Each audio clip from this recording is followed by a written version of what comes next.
presents. Over here is a fish peddler, and over here is a produce peddler. One sells dairy, another sells knickknacks and things for the house.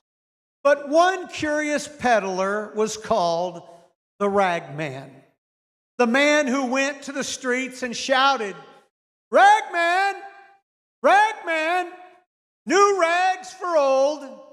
Windows would be raised. People would throw out pieces of cloth, remnants of material used, old-fashioned dresses, shirts, bits of fabric that were worn and tattered, old blankets, old towels and quilts, things fluttering down from the tenement high-rises, cast-offs, rejects, things no longer wanted. Fluttering down from those open windows would be bits of cloth blowing in the wind, and the ragman would collect them all.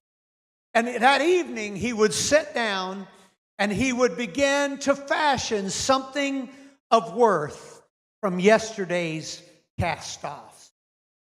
On this cart, the next day would be something redeemed from the remnant. Now, it was something of value that people would want.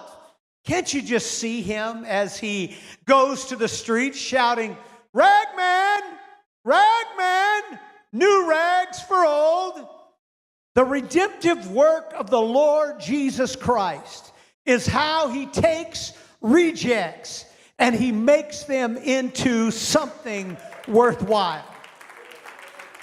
T.F. Kinney said Jesus started his ministry by turning water into wine, but he ended his ministry with a basin of water and with a towel. He started with the miraculous, but he ended with the mundane.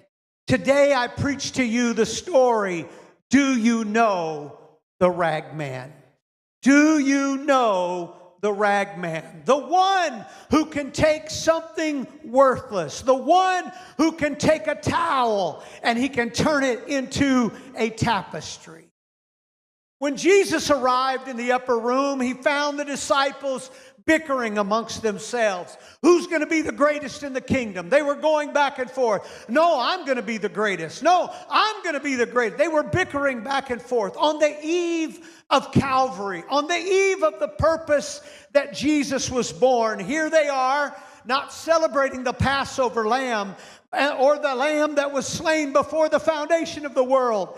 But here they are on the eve of all that, jockeying for position in the kingdom, arguing over who was going to be the greatest in the kingdom. You know, years ago, there used to be a magazine called Look Magazine. Does anybody remember Look Magazine?